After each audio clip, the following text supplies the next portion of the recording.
अस्सलाम वालेकुम dear students. First year की लेक्चर सीरीज़ पे मैं आप सबको वेलकम कहता हूँ। आज इस लेक्चर में हम एक्सरसाइज नंबर 1.3 को डिस्कस करने वाले हैं और उसके स्टार्टिंग के क्वेश्चंस को देखते हैं कि उनमें कौन सी मेथडोलॉजी इस्तेमाल हुई है। आज हम सॉल्व करेंगे क्वेश्चन नंबर 1 से लेकर क्वेश्चन नंबर 6 तक और इस पर करीब करीब वही मेथडोलॉजी है जो हम 1.1 और 1.2 में यूज़ करके आए।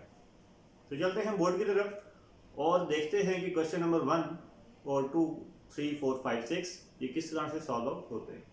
क्वेश्चन नंबर 1 क्योंकि ग्राफिकल क्वेश्चन है और आपने 9th क्लास में ग्राफिकल क्वेश्चन बहुत ही अच्छे तरीके से करना सीखे थे चैप्टर नंबर 8 में, तो इसलिए मैं ग्राफिकल क्वेश्चन की तरफ से नहीं जा रहा, बट मैं क्वेश्चन नंबर 2 से लेकर क्वेश्चन नंबर 6 तक क्वेश्चन को सॉल्व करूंगा और उनकी मेथडोलॉजी आपको समझाऊंगा। तो चलते हैं बोर्ड की तरफ और देखते हैं कि क्वेश्चन नंबर 2 किस तरह से सॉल्व हुआ हुआ है। क्वेश्चन नंबर 2 में लाइक द प्रीवियस एक्सरसाइज वो हमें कह रहा है कि आपने मालूम करना है मल्टीप्लिकेटिव इनवर्स।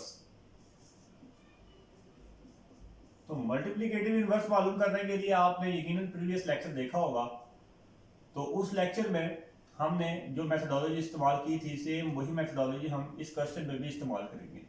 सबसे पहले हम क्या करेंगे, लेट कर लेंगे। Let z is equal to -3 minus 5 iota. We know that the inverse of z is 1 upon z. So 1 upon z is equal to 1 upon -3 minus 5 iota. As we know that कि aorta कभी भी denominator में नहीं होना चाहिए, तो जब भी अयोटा डिनोमिनेटर में होगा आप उसे रैशनलाइज करेंगे और रैशनलाइजेशन करने के लिए आप क्या करते हैं, कॉन्जुगेट के साथ मल्टीप्लाई भी करते हैं और डिवाइड भी करते हैं। तो आप यहां पर भी सेम वही प्रोसेस करेंगे। अब ये मल्टीप्लाई और डिवाइड करने के बाद आप क्या करते हैं, सिंपल मल्टीप्लिकेशन कर देते हैं। मल्टीप्लिकेशन करने के लिए आप क्या करते हैं, न्यूमरेटर को न्यूमरेटर से मल्टीप्लाई कर देते हैं और डिनोमिनेटर को डिनोमिनेटर से मल्टीप्लाई कर देते हैं। तो जब आप न्यूमरेटर को मल्टीप्लाई करें तो आपके पास क्या आएगा, -3 + 5 iota, और जब आप डिनोमिनेटर को मल्टीप्लाई करें तो यहां पे क्या आएगा, देखिएगा ये a+b लिखा हुआ है which is equal to a² minus b²। Now with a simple calculation we will get the answer. -3² हमारे पास क्या आ जाएगा, 9 माइनस 5 iota स्क्वायर हमारे पास क्या आ जाएगा, 25 iota स्क्वायर। तो मजीद अब आप इसको सॉल्व करें तो ये आ जाएगा -3 + 5 iota divides 9। As we know that iota square is equal to -1, so minus multiply by minus which is equal to plus, 9 + 25, and now we will get the answer of inverse of that। ये आ जाएगा आपके पास -3 + 5 iota divides 25 + 9, ये हमारे पास क्या आ जाएगा, 34। तो ये विद द सिंपल कैलकुलेशन हमने क्वेश्चन नंबर 2 को फाइंड आउट कर लिया, जिसमें आपने क्या करना था, इनवर्स को मालूम करना था। अब क्वेश्चन नंबर 3 जो है वो है सिंप्लीफाई। आपने क्वेश्चन नंबर 3 की तरह का क्वेश्चन इससे प्रीवियस एक्सरसाइज में भी किया है, तो हम इस एक्सरसाइज में भी सेम वही मेथडोलॉजी इस्तेमाल करेंगे। आपके पास क्वेश्चन नंबर 3 है, पार्ट नंबर 1 अयोटा 1/1। तो मैंने आपको क्या बताया था कि अगर अयोटा की पावर ऑड होगी तो आप क्या करेंगे, करीब 3 इवन नंबर में उसे कन्वर्ट कर देंगे या ब्रेक कर देंगे। तो अब ये अयोटा 1/1 लिखा हुआ है, तो आप क्या करेंगे, इस अयोटा 1/1 को किस में ब्रेक कर देंगे, इसके अयोटा 1/1 के करीब 3 छोटा इवन नंबर कौन सा है, 100 है, तो आप इसे किस में ब्रेक करेंगे, अयोटा 100 डॉट अयोटा में। Now we know that iota 100 को मजीद आप क्या लिख सकते हैं, iota square whole raise to power 50। ये मैंने आपको फर्स्ट लेक्चर में बताया था कि अयोटा की कोई भी पावर होगी आप उसे हमेशा अयोटा स्क्वायर की पावर में एक्सप्रेस करेंगे। तो आपने अब एक्सप्रेस कर लिया, तो अब आप अयोटा स्क्वायर को क्या लिख सकते हैं, -1 raise to power 50 dot iota. तो -1 रेज़ टू पावर 50 आपके पास -1 आने वाला है, और -1 को जब आप अयोटा से मल्टीप्लाई करेंगे तो वो आपके पास क्या आ जाएगा, अयोटा आ जाएगा। So I hope you get it. तो नेक्स्ट क्वेश्चन की तरफ हम मूव करते हैं। नेक्स्ट इसका पार्ट नंबर 2 है आयोटा -3। तो आयोटा -3 को आप किस तरह से लिखते हैं जी, 1 अपॉन आयोटा 3, क्योंकि माइनस में तो आयोटा सॉल्व नहीं हो सकता ना, तो आप उसे प्लस बनाएंगे। तो पावर को प्लस बनाने के लिए हम सिंपली क्या करेंगे, उसे रेसिप्रोकल कर लेंगे उसका, तो वो आपके पास क्या बन जाएगी, प्लस पावर बन जाएगी। अब 3 भी एक ऑड नंबर है, तो इसके करीब तरीन इवन नंबर हमारे पास कौन सा होता है, छोटा इवन नंबर, वो है स्क्वायर। तो आप इसे किस में लिख सकते हैं, आयोटा स्क्वायर डॉट आयोटा में। So iota square is equal to -1 and -1 multiply by iota which is equal to minus iota. So ये आपके पास क्या आने वाला है, माइनस आयोटा आने वाला है। सो इससे प्रीवियस एक्सरसाइज में मैंने आपको बताया था कि आयोटा कभी भी डिनोमिनेटर में नहीं होना चाहिए। जब भी वो डिनोमिनेटर में होगा तो इस तरह की सिचुएशन में आप उसे किस तरह से हल करने वाले हैं, आप यहाँ पे लिखेंगे माइनस आयोटा, मल्टीप्लाई कर देंगे आयोटा के साथ और डिवाइड भी कर देंगे आयोटा के साथ। So iota multiply by 1 which is equal to iota and minus iota multiply by iota which is equal to minus iota square. Now with a simple calculation iota square is equal to -1 and minus multiply by minus which is equal to 1. So iota divided by 1 which is equal to iota. So हमने easily इसका answer जो है वो हासिल कर लिया। I hope कि आपको क्वेश्चन नंबर 2 और 3 की अच्छे तरीके से समझ आ गई होगी। अब हम चलते हैं क्वेश्चन नंबर 4 की तरफ। अब क्वेश्चन नंबर 4 में पहले आप स्टेटमेंट देख लें और उसे पढ़ लें, देन मैं आपको वो समझाता हूँ कि क्वेश्चन नंबर 4 की स्टेटमेंट में वो आपको क्या कह रहा है जी। देखें जी, वो स्टेटमेंट में कह रहा है prove that z conjugate is equal to z। आपने ये बात प्रूव करनी है कि z कॉन्जुगेट z के इक्वल होता है if and only if z is real. अगर z क्या होगा, रियल होगा। तो स्टूडेंट्स यहाँ पे if and only if condition इस्तेमाल हुई है। मे भी आप इससे पहले if and only if condition से वाकिफ हों, बट जब भी if and only if condition होती है तो आप उसे कन्वर्सली भी प्रूव करते हैं। मतलब आपको सिर्फ एक हिस्सा प्रूव नहीं करना होता, यहाँ आपको दो हिस्से प्रूव करने हैं। सबसे फर्स्ट वन तो ये है प्राइमरी आपका, and this is your secondary part. आपको ये दोनों बातें प्रूफ यहाँ पे करनी होगी जब भी आपके पास इफ एंड ओनली इफ आता है। तो पहले आप एक को लेट करेंगे एंड दूसरी टर्म को आप प्रूफ करेंगे। मतलब या आप इसको लेट कर लें और इसे प्रूफ कर लें, या आप ये लेट कर लें और ये प्रूफ कर लें। तो हम भी यही मेथडोलॉजी इस्तेमाल करेंगे। तो क्वेश्चन नंबर 4 का सोल्यूशन देखें। हम लेट कर लेंगे z is equal to a plus b iota. So z bar is equal to मतलब z conjugate is equal to a minus B iota हमारे पास आने वाला है। सो लेट, अब यहां पे हम सपोज कर लेते हैं कि z bar is equal to क्या है, हमारे पास z है। Suppose z bar is equal to z which means a minus B iota is equal to a plus b iota. इस सारी टर्म को आप दूसरी साइड पे ले हैं, इस साइड पे ले हैं, तो ये आपके पास आ जाएगा a minus B iota minus A minus B iota is equal to 0। Now plus A और माइनस ए आपस में कैंसिल हो जाएंगे, minus B iota minus B iota which is equal to minus 2 B iota is equal to 0। Now अब मजीद इससे आपके पास ये माइनस 2 आयोटा 0 के इक्वल हो सकता है, but b is not equal to 0। तो b इज इक्वल टू आपके पास क्या आ जाएगा, यहाँ पे 0 आ जाएगा। So if b is equal to 0, then z becomes now as z is equal to a plus b iota. By putting the value of b, so z is equal to आपके पास क्या आने वाला है, a आने वाला है which is real number। देखें आपने z bar is equal to z किया, मतलब z conjugate is equal to z को आपने सपोज किया, तो आपने प्रूफ क्या कर दिया कि z क्या है, एक रियल नंबर है। अब हम z is equal to a मतलब z is equal to any real number, आप ये अब सपोज करेंगे और z bar is equal to z को आप क्या करेंगे, प्रूफ करेंगे। Now conversely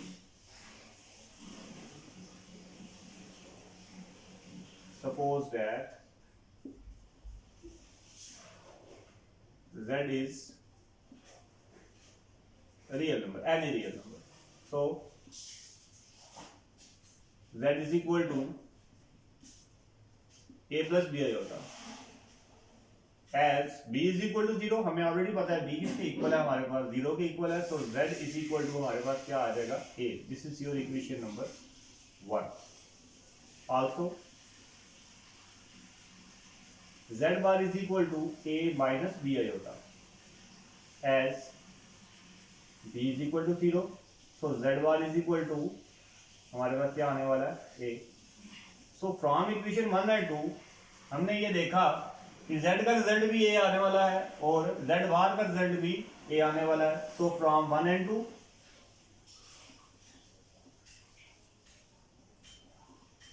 z is equal to z bar.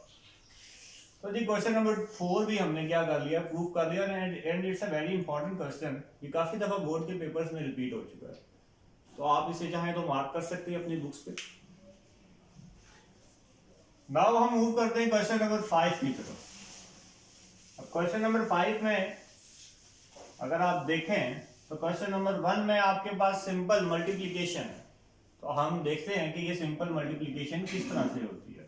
Question number 5, इसका पार्ट नंबर है 1, which is 2 plus under root minus 3 and 3 under root minus 3। तो इसका सोल्यूशन देखिएगा। सोल्यूशन में इसका देखें आपके पास है 2 प्लस अंडर रूट माइनस 3। तो मैंने एक्सरसाइज नंबर 1.2 में आपको बताया था कि जब आपके पास अंडर रूट के अंदर माइनस आ जाता है तो आप उसे क्या लिखते हैं, 3 आयोटा। तो इसे प्रीवियस एक्सरसाइज जरूर कंसल्ट करें। एंड इसको भी आप क्या लिख सकते हैं, 3 under root 3 iota.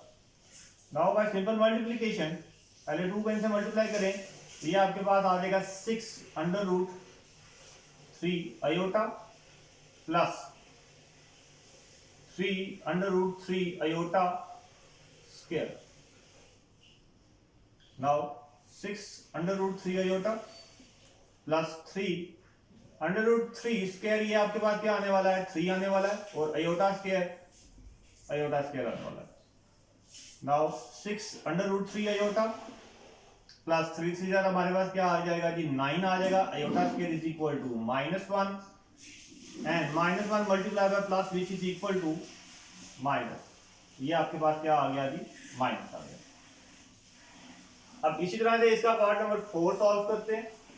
Part number 4 में वो हमारे पास कह रहा है कि 3 divides under root 6 minus under root -12। इसका सोल्यूशन देखिएगा। तो इसके सोल्यूशन में देखें अगेन आपके पास क्या लिखा होगा, -12। तो आप इस -12 को सबसे पहले किस में लिख देंगे, 12 आयोटा में लिख देंगे। नाउ वी नो दैट कि आयोटा कभी भी डिनोमिनेटर में नहीं होना चाहिए। जब भी आयोटा डिनोमिनेटर में होगा आप उसे क्या करेंगे, रैशनलाइज करेंगे। और रैशनलाइजेशन का तरीका क्या होता है जी, हम कॉन्जुगेट के साथ मल्टीप्लाई भी करते हैं और डिवाइड भी करते हैं। तो जी आप क्या करें, कॉन्जुगेट के साथ मल्टीप्लाई भी कर दें और डिवाइड भी कर दें। और मल्टीप्लाई और डिवाइड करने के बाद हम सिंपली मल्टीप्लिकेशंस कर देते हैं। न्यूमरेटर को न्यूमरेटर से मल्टीप्लाई कर देते हैं और डिनोमिनेटर को डिनोमिनेटर से मल्टीप्लाई कर देते हैं। सबसे पहले डिनोमिनेटर को मल्टीप्लाई करें तो ये आपके पास आ जाएगा 3 under root 6 plus 3 under root 12 iota, and ये आपके पास है a minus b and a plus b which is equal to a square minus b square. Now 3 under root 6 plus 3 under root 12 iota divides under root 6 square which is equal to 6 minus under root 12 iota square which is equal to 12 iota square. Now 3 under root 6 plus 3 under root 12 iota divides 6 plus 12। Plus 12 कैसे आया जी, हमारे पास iota square क्या होता है, iota square is equal to -1 and minus multiply by minus which is equal to plus. तो यहां पे थोड़ी जगह बना लेते हैं ताकि हम क्वेश्चन सॉल्व कर सकें। तो 3 under root 6 plus 3 under root 12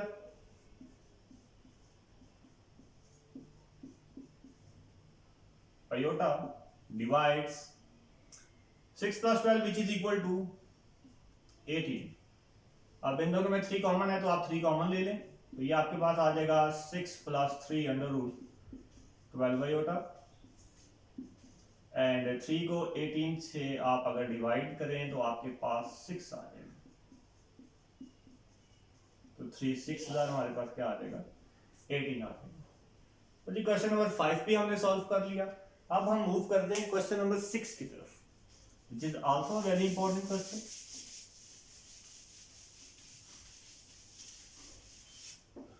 जी तो क्वेश्चन नंबर 6 में वो कह रहा है कि for all z belongs to complex numbers, ये जितने भी z हैं ये किससे बिलोंग करते हैं, कॉम्प्लेक्स नंबर से बिलोंग करते हैं। आप यहाँ पे रियल नंबर नहीं ले सकते, आपने कौन सा लेना है, उसने कंडीशन ऊपर लगा दी है कि आपने यहाँ पे जितने भी z लेने हैं वो सारे के सारे कॉम्प्लेक्स नंबर वाले लेने हैं, कोई और नहीं लेने। तो आपके पास है जी फर्स्ट पार्ट है z² plus z⁻² is real number. तो इसके सोल्यूशन में देखिएगा, सबसे पहले हम लेट कर लेंगे जो हम हमेशा लेट करते हैं, let z is equal to a plus b iota, तो z conjugate is equal to a minus b iota. Now अब हमारे पास कंडीशन क्या है कि z² plus z⁻² is real number, मतलब z का भी आपने स्क्वायर करना है और z कॉन्जुगेट का भी आपने स्क्वायर करना है। It's mean a plus b iota square plus a minus b iota square. तो सिंपली हम क्या करेंगे, हमें मालूम है कि a प्लस b आयोटा का स्क्वायर के लिए हमें स्क्वायर का फार्मूला लगाना पड़ेगा, which is equal to a² plus b² plus 2ab। Similarly यहां पे भी हमें यही तरीका परफॉर्म करना पड़ेगा, a² plus b² plus minus 2ab iota. अब जस्ट आपने यहां पे सिंपल इसकी सिंप्लीफिकेशन करनी है, which is equal to a² plus b² iota square plus 2ab iota plus a² plus b² iota square minus 2ab iota. यहां पे क्या होगा, ये plus 2ab iota minus 2ab iota से कैंसिल हो जाएगा, and a² plus a² which is equal to 2a² and iota square is equal to -1 multiply by plus which is equal to minus b² and iota square is equal to -1 multiplied by plus which is equal to minus b². So it's equal to 2a² minus 2b² which is a real number.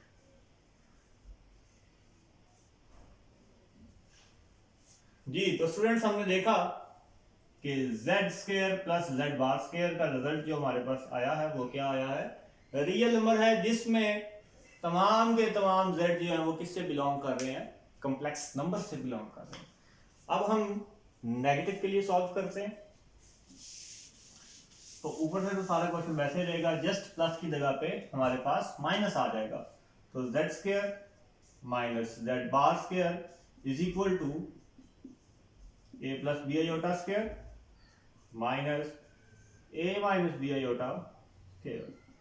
Now by इसका square open करें तो आपके पास आ जाएगा a² plus b² plus 2ab minus यहां पे square open करें a² plus b² minus 2ab। जैसे कि मैंने इसे प्रीवियस लेक्चर में आपको बताया था कि जब भी आप माइनस का इस्तेमाल करेंगे तो आपने उसको ब्रैकेट में रख के सॉल्व करना है ताकि आपके साइन का प्रॉब्लम ना आए।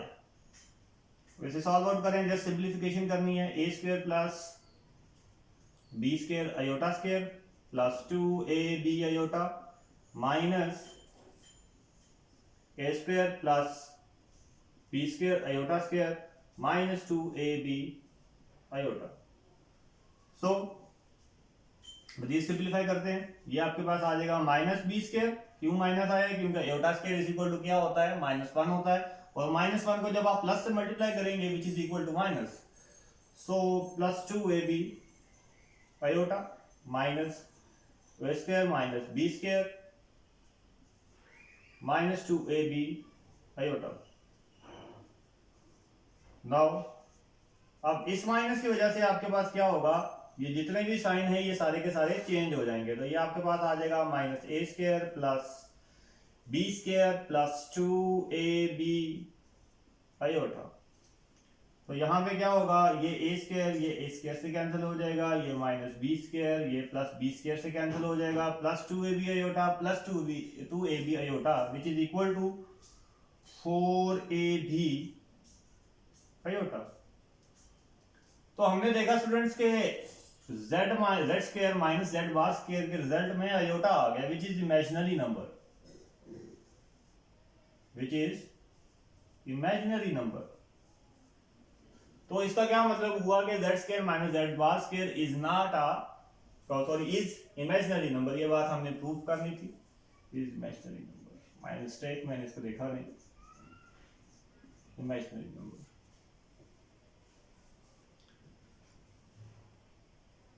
जी तो स्टूडेंट्स हमने क्वेश्चन नंबर 2 से लेके क्वेश्चन नंबर 6 तक एक्सरसाइज नंबर 1.3 को सॉल्व कर लिया। इस नेक्स्ट लेक्चर में इसके मजीद क्वेश्चन को सॉल्व करेंगे और कोशिश करेंगे कि इसे नेक्स्ट लेक्चर में एक्सरसाइज नंबर 1.3 को खत्म कर दिया जाए। अल्लाह हाफिज and have a nice day. Do practice and learn methodology of mathematics.